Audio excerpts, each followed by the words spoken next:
Olha só, quase 30 anos depois de um dos casos mais famosos do Brasil, o caso Varginha, a história foi parar num palco global, lá em Washington. Testemunhas e pesquisadores se juntaram para, quem sabe, finalmente dar algumas respostas para o mundo.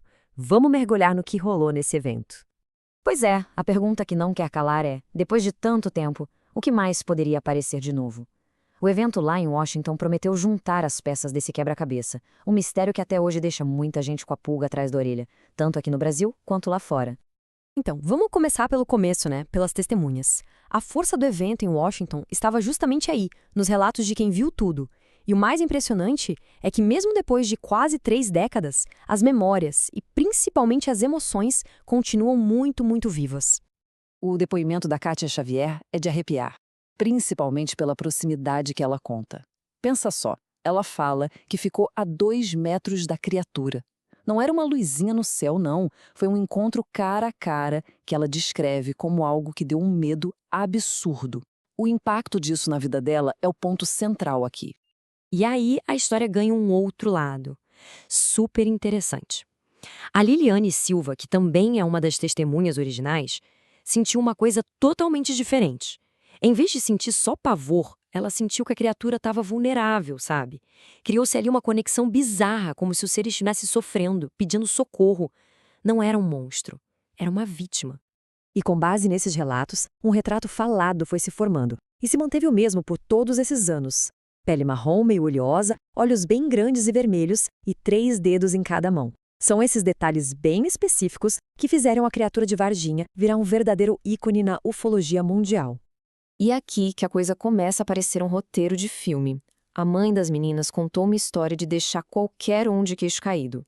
Ela disse que recebeu a visita de uns homens misteriosos que ofereceram uma maleta de dinheiro para ela desmentir as filhas. Uma acusação seríssima que joga suspeita de uma tentativa de abafar o caso lá no alto. Bom, agora a gente entra na parte talvez mais trágica e que gera mais debate científico em todo o caso.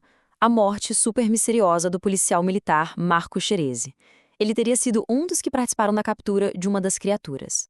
Na conferência, a causa oficial da morte que foi apresentada foi essa: uma superbactéria.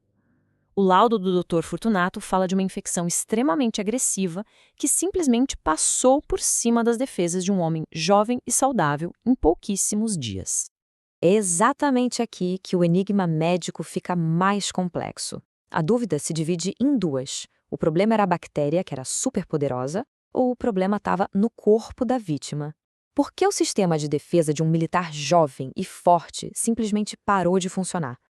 E esse é o ponto-chave da discussão.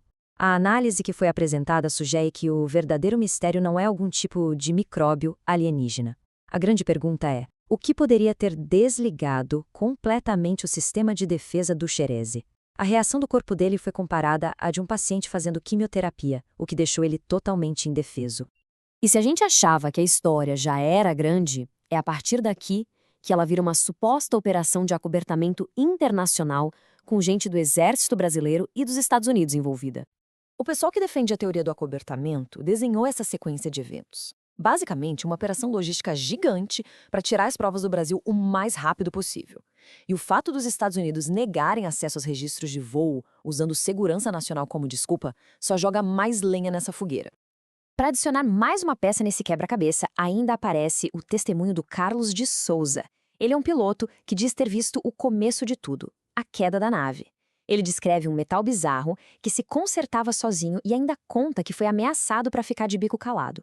Isso reforça ainda mais essa ideia de que algo extraordinário foi mantido em segredo. Ok, com todos esses relatos na mesa, o evento também teve que encarar o debate que já dura décadas.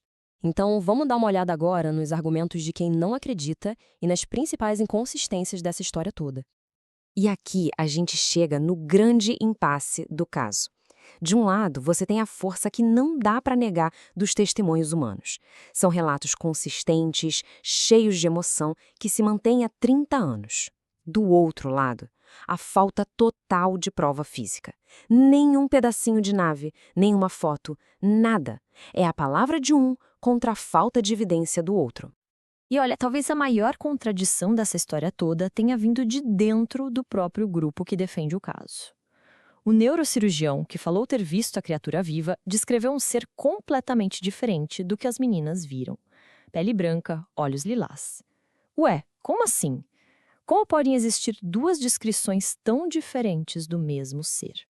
E aí vem a visão mais dura dos céticos.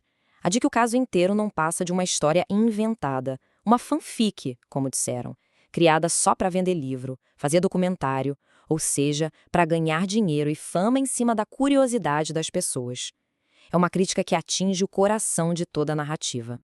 No fim das contas, o evento em Washington funcionou como um grande megafone, que levou as vozes de Varginha para o mundo todo, mas não entregou aquela prova definitiva que muita gente esperava. O caso continua exatamente onde sempre esteve, num limbo entre a fé de quem acredita e a dúvida de quem não acredita.